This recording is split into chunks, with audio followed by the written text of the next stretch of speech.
Hey, what's going on, you guys? Thanks for tuning in to Level Up. Before I get started, I apologize if my AC is kind of loud. I'm in my car right now, obviously, and it is pretty hot in here. So yeah, I need this bad boy on. But anyways, all right, let's chit chat about this real quick. Westbrook is on his way out here to LA. Russell Westbrook, yesterday it was confirmed that he was traded to the Lakers. Yeah, so he's out here on his way to LA. Team up with LeBron James and Anthony Davis, and you know how I feel about the situation. I'm not like super stoked about this, or I don't, I mean, the odds makers already have, if I'm not mistaken, they already have the Lakers and the Brooklyn Nets going to the finals next season. I mean, Brooklyn, I don't know, who knows, but I don't. Do I have the Lakers right now with this trade going to the finals? Nah. I don't even have them going to the Western Conference Finals. All right. Look. Westbrook hasn't won anything his entire career. All right. He's a stat chaser. Chases stats, pads his stats. He plays for stats. He doesn't play to win. He doesn't play a winning style of basketball. A style of basketball that's conducive to helping lead a team win a championship. Russell Westbrook is not about that life. All right? In regards to this big three between Anthony Davis, and LeBron James, Russell Westbrook is the third wheel. All right? Whether or not this is going to work out, a lot of it hinges on whether or not Russell Westbrook is going to be willing and capable of accepting that spot as the third wheel of this big three. Okay? Which I don't think he can. He hasn't shown anything at any point in his career that he could come close to remotely doing something like that. All right. Anthony Davis and LeBron James, they especially LeBron, all right, they need to be surrounded, okay, surrounded by 3-and-D guys that can shoot the three, guys that can play defense. And Russell Westbrook doesn't do neither one of those things. He can't shoot threes. He doesn't have a mid-range shot. He can't shoot at all right? And he doesn't play defense. Notice that I said he doesn't play defense. I didn't say that, he can't defend. Russell Westbrook could defend if he wanted to. He's athletic enough. He's fast enough, mobile on his feet, to where he would be able to keep other guards in front of him, out there on the perimeter. Westbrook, does not play defense because he plays off of his man. He plays off of his man because instead of worrying about defending his man, he's more worried about trying to be in position to where he can possibly grab the rebound to pad his stats. All right? And like I said, AD and LeBron need to be surrounded by 3-and-D guys, okay? When Westbrook and LeBron are on the court at the same time, I do not know how that's going to work out. Both of those guys,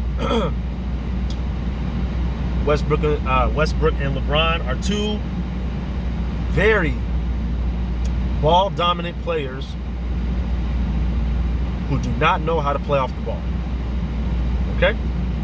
The game of basketball, the last time I checked, is only played with one ball. There's not enough balls on the court for Russell Westbrook and LeBron James to be on the floor at the same time. I do not know how the two of them being on the floor at the same time is going to work. I don't see it working.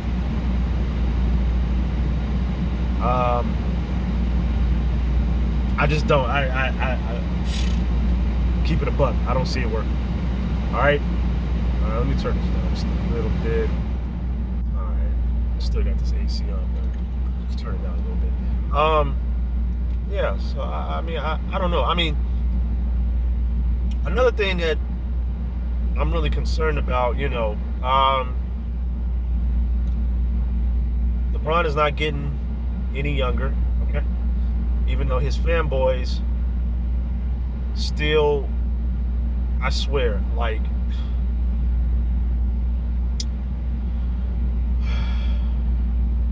listen to LeBron James fanboys, it's really sick. It's really just sickening, all right? Like, if you listen to them, you swear LeBron was still the same player he was 7-8 years ago, okay? You would think LeBron was still the LeBron James of the 2012-2013 season when he was playing for the Miami Heat, when he won his last MVP. Okay, LeBron. He's still playing, exceptionally well for a guy who's been in the league as long as he has. But LeBron has seen better days. Okay,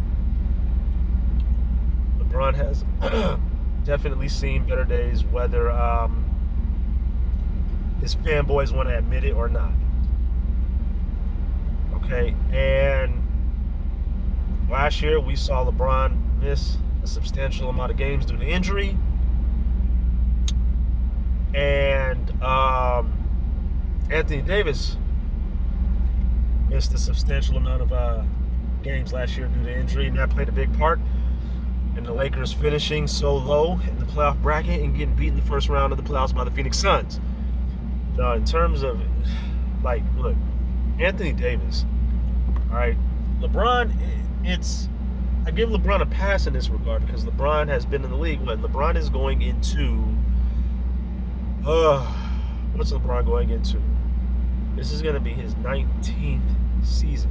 This was his 18th season that just wrapped up. Yeah.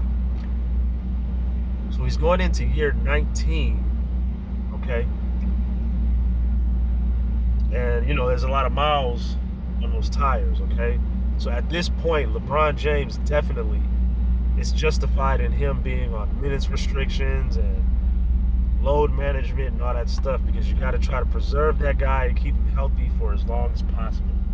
Okay, so that he's able to go when it matters the most, and that's the playoffs. All right, but Anthony Davis, dude. When Anthony Davis is healthy, when he is healthy, emphasis on that phrase, when he is healthy. When he is healthy, he's one of the best players in this league. He's a top 5 player in this league. All right? Maybe no less than top 7. Okay? And when he's healthy and he's out there, so many things go right for the Lakers, especially on the defensive end. All right? And I feel like whether or not the Lakers are going to be successful this year, like I said, part of that is going to hinge on whether or not Westbrook can accept the fact that he is the third wheel in this equation, all right, in this big 3 equation. But the main thing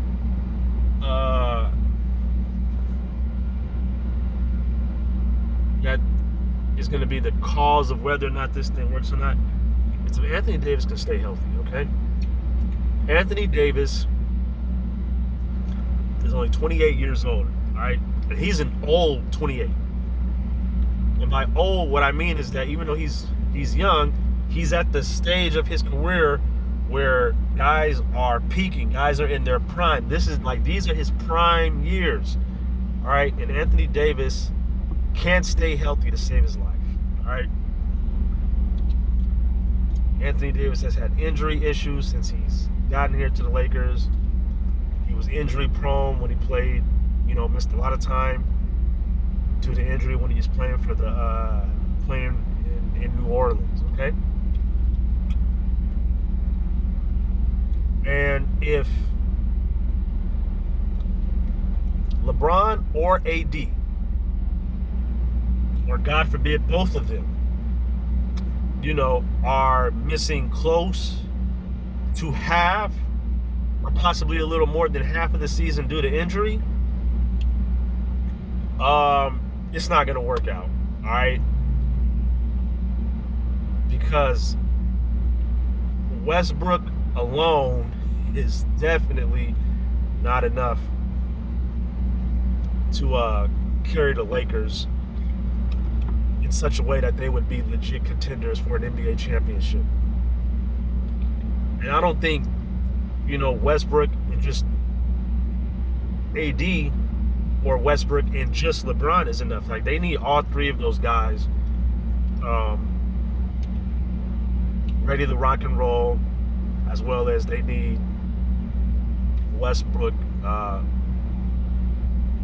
willing and capable of understanding that he's the third wheel in this equation, okay? Because if that's not the case, because I'm gonna tell you my prediction for this whole entire thing is this. All right, LeBron and AD are gonna miss a substantial amount of games this year. Okay, enough to where it will affect them. In terms of wins and losses during the regular season, it will affect them come playoff time, to where they will more than likely find themselves on the bottom half of that Western Conference playoff bracket, and they'll probably go out in the first or the second round. That's what I think is going to happen. That's my prediction. Okay. Now, there is a possibility, because like I said, Westbrook is just the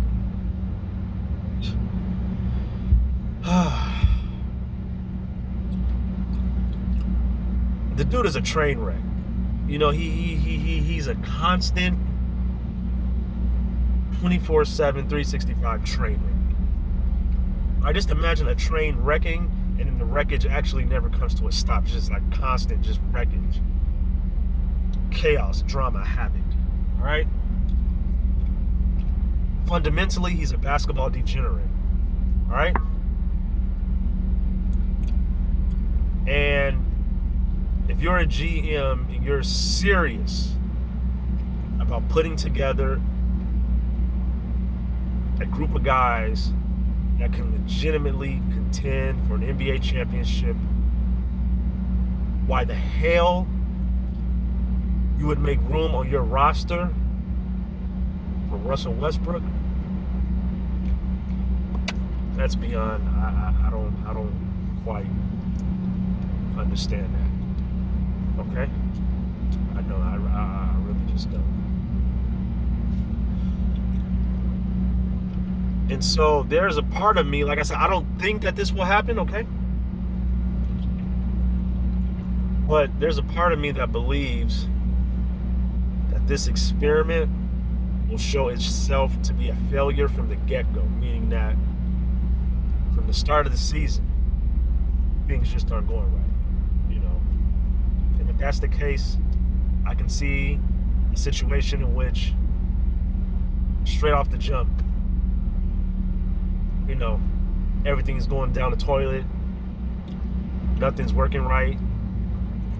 And by the time we get to mid-season, trade deadline, the Lakers are just like probably barely floating above 500, maybe even a few games below 500.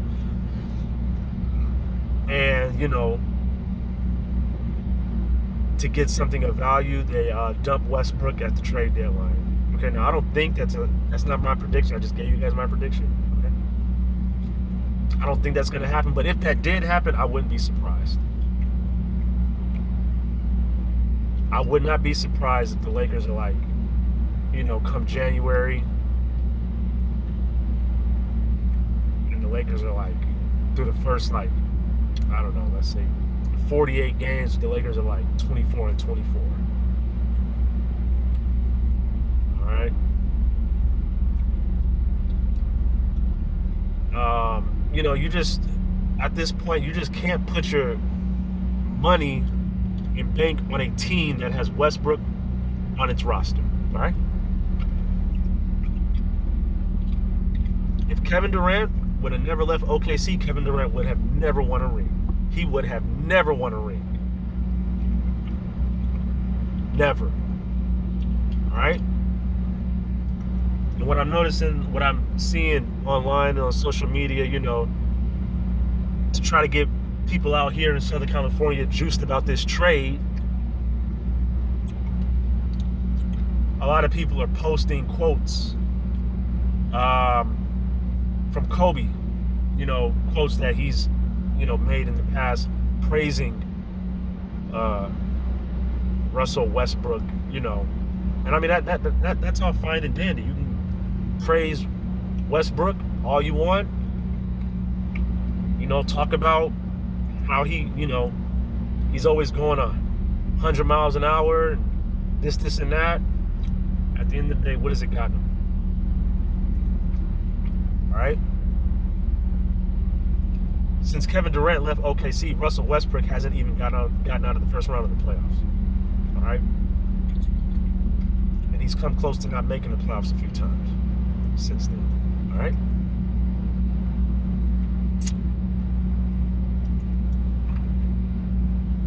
I don't understand this whole fascination with how Westbrook, quote unquote, he's going, he's 100 miles per hour all the time. You're always going to get that maximum effort. You know what? If I drive down the street at 100 miles per hour and I don't slow down when it's time for me to make that turn, my car's going to flip over. All right? Or I'm going to hit somebody. Or something bad is going to happen. I guarantee you. I get my car up to 100 miles an hour and I go down, something bad is going to happen at some point. All right, and I don't slow down, and I have no intention on slowing down, something bad's going to happen. All right, that's not the way the game of basketball is played. All right, it's not. So this whole notion or whatever, like, that the Lakers are now some automatic championship favorites, man, there's a lot of things that have to go right for the Lakers to pull this off. Okay?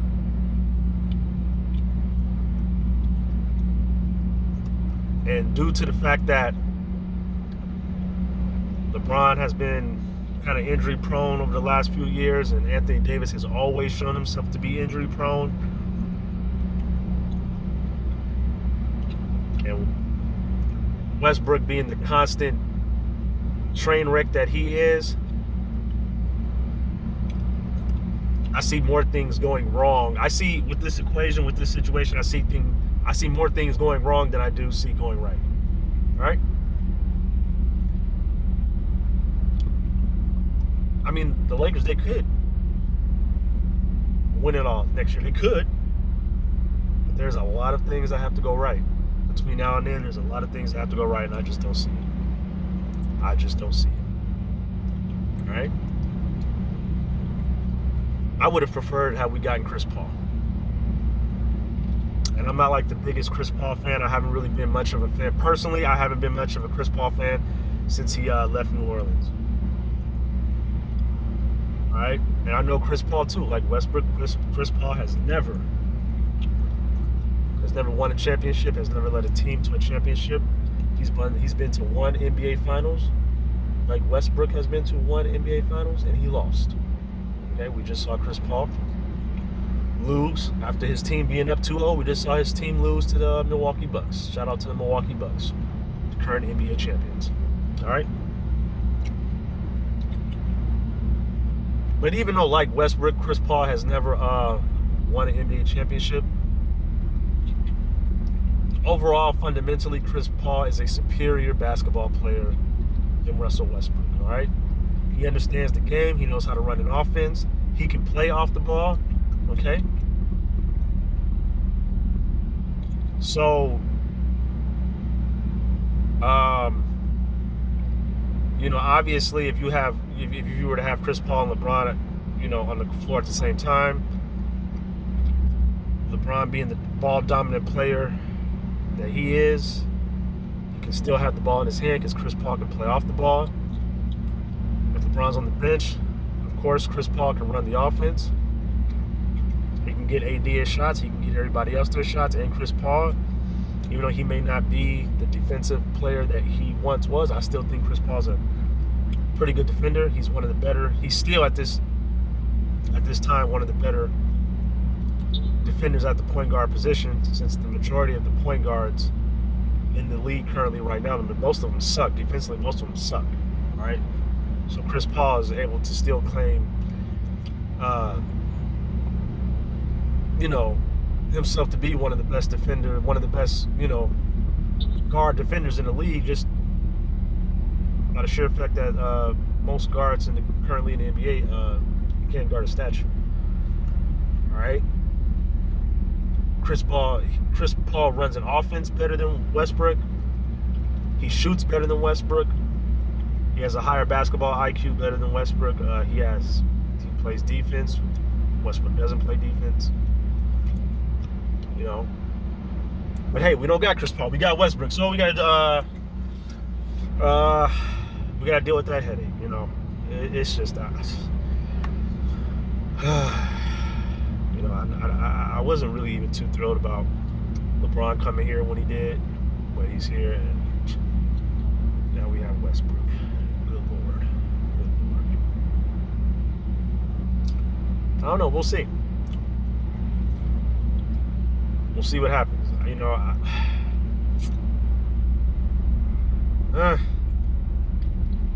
I'll tell you this right now. We got Westbrook on the team, so the Lakers, they got to acquire some pretty decent players, some solid 3-and-D guys to make up for the lack of three-point shooting and the lack of defense that we're getting in Westbrook. All right, we need some serious 3-and-D guys on this roster. That too is going to play a big role in whether or not this whole thing works out. Because if we got a roster full of guys who are, very inconsistent with their three-point shooting, and the defense is not there, then we ain't winning jack. We're not gonna win a damn thing. Yeah, but anyways, those are just my thoughts. Go ahead, leave your thoughts in the comment section or whatever. I'll check them out. Go back and forth, chop it up with you guys about the whole thing. I'm interested to see how you guys feel about it, what you guys have to say. And thanks for tuning in. This is Level Up, and I'm gone.